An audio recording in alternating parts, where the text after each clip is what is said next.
Hello, this is Tony Gaddis, author of Starting Out with Java. In this video, we're going to talk about writing classes and creating objects.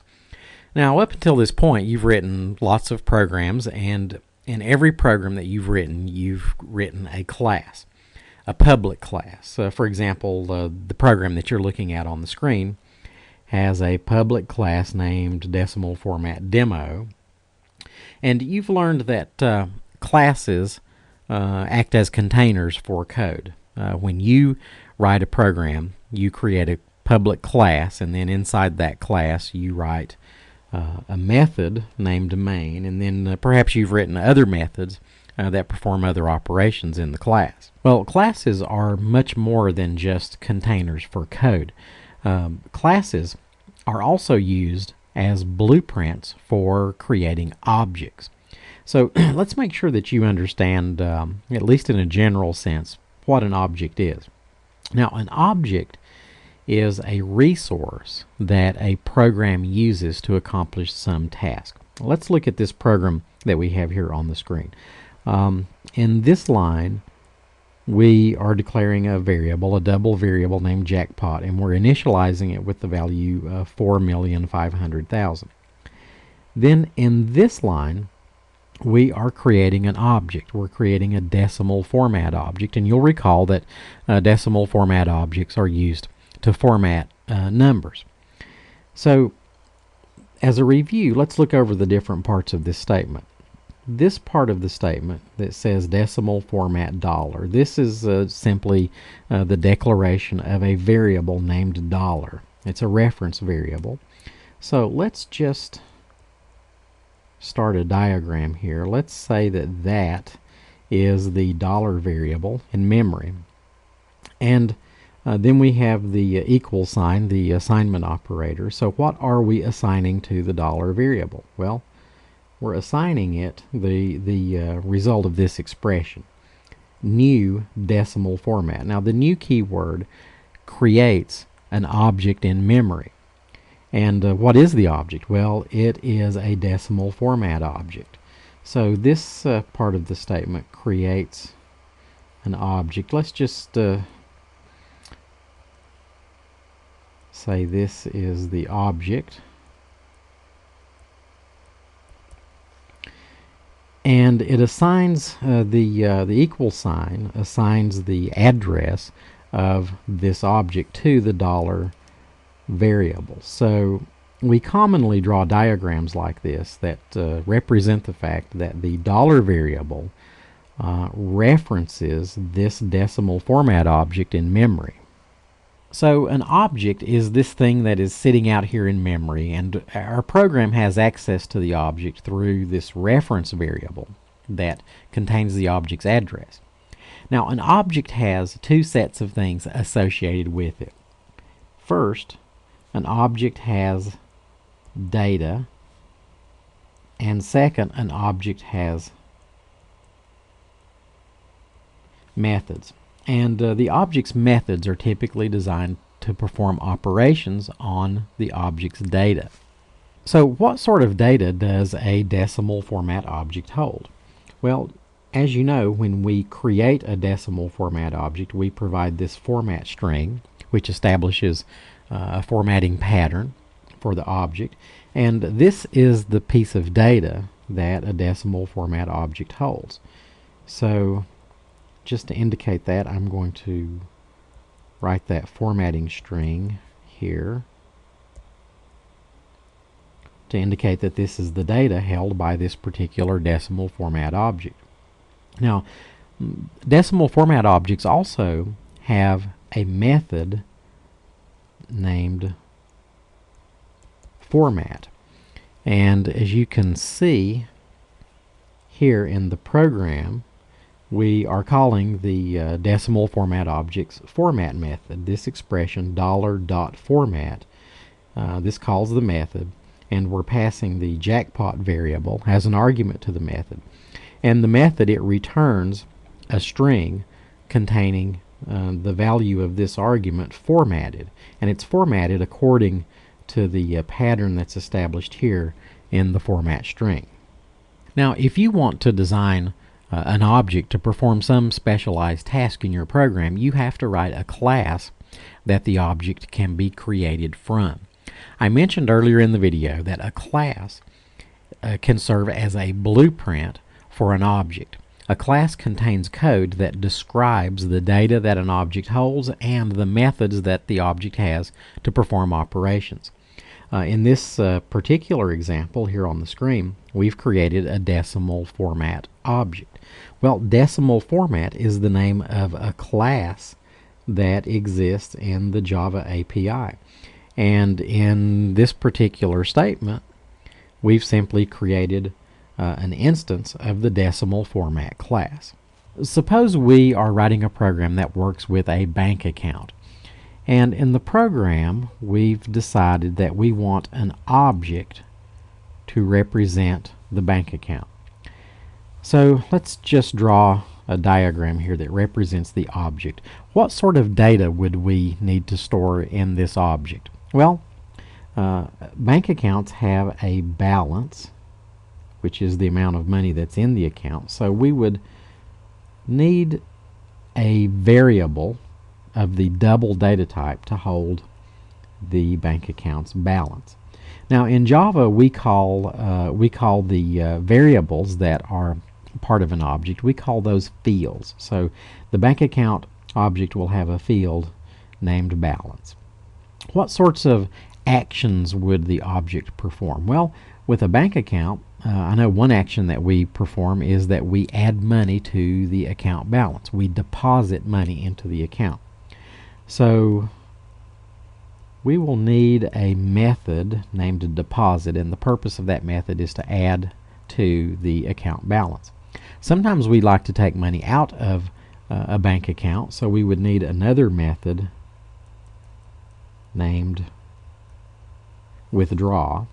When we call that method, it will subtract a specified amount from the account balance. And then of course we always need to find out what the account balance currently is, so let's have another method named get balance, and the purpose of that method is simply to return the account balance to us.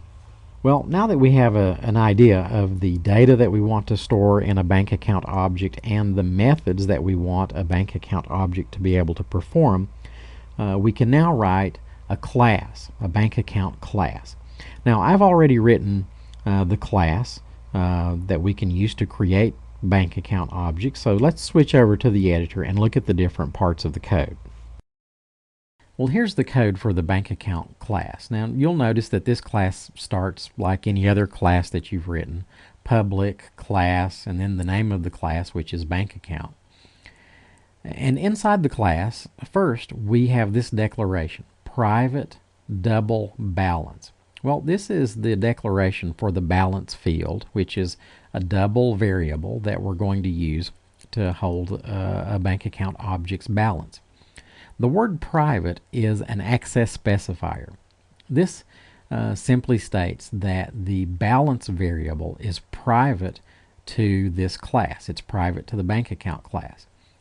Only the methods that are in the bank account class can directly access the balance variable. No code that is written outside of this class can directly access this variable.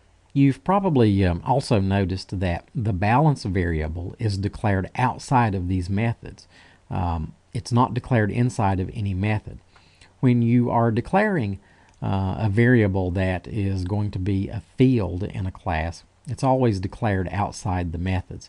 If we had declared this inside of a method, it would simply be a local variable in that method. It wouldn't be a field.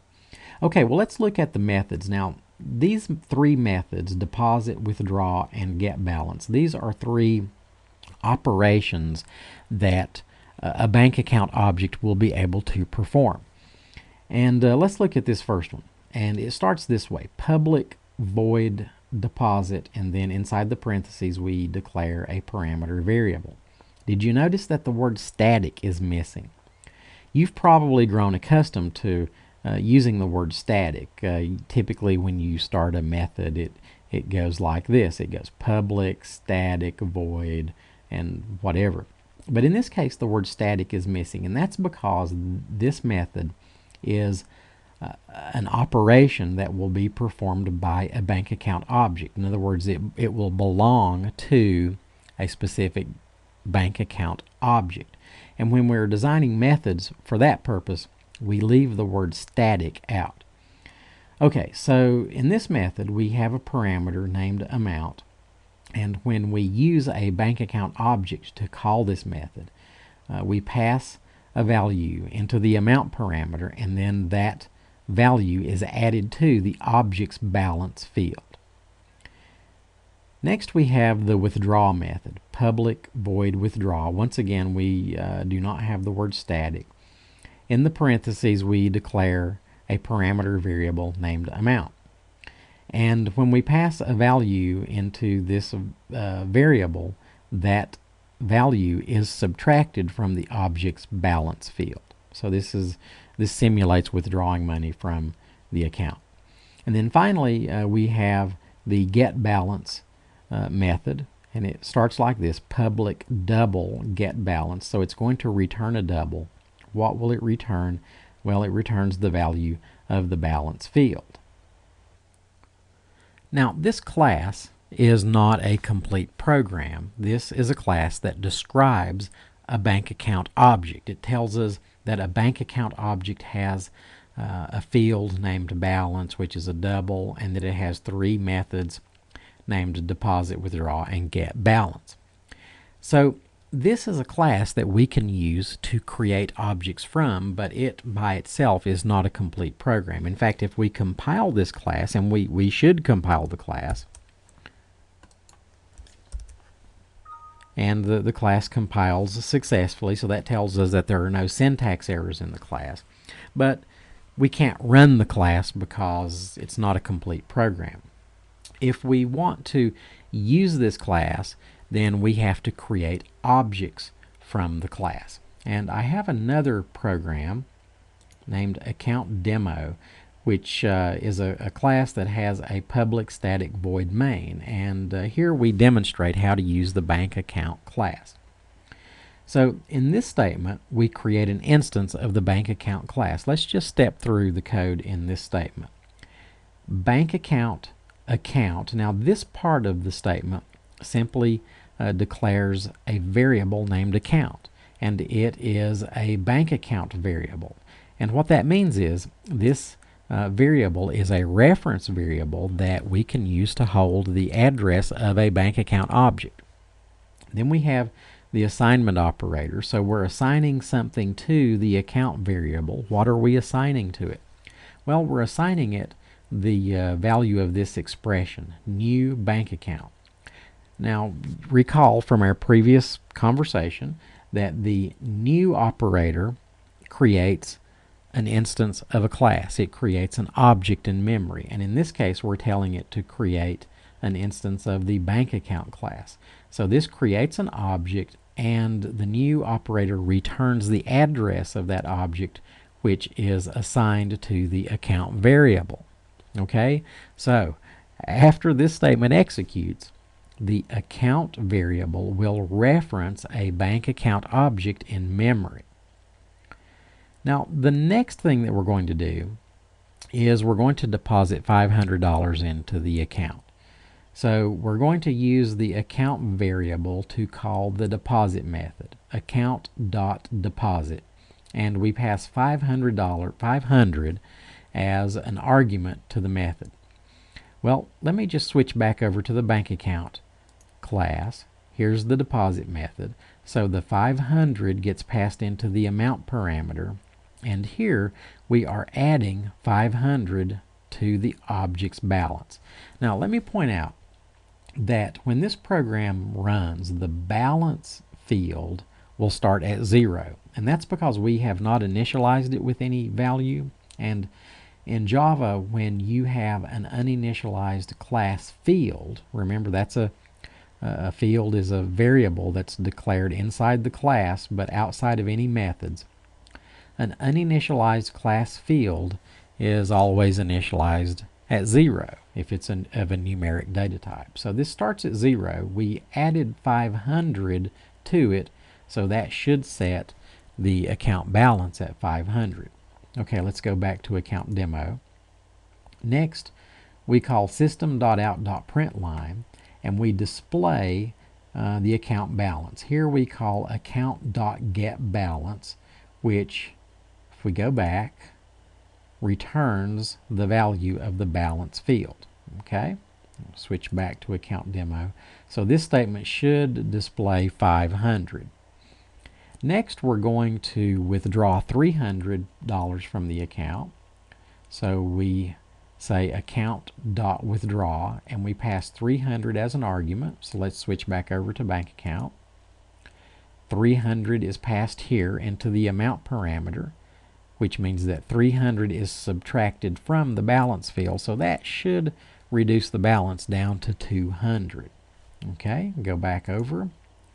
And then the last thing that we do is we display the account balance. We call account.getBalance and we display that value. So when we run this program, we should see 500 and 200. So let's compile this program, and it compiles, and let's run the program, and that's what we get, 500 and 200.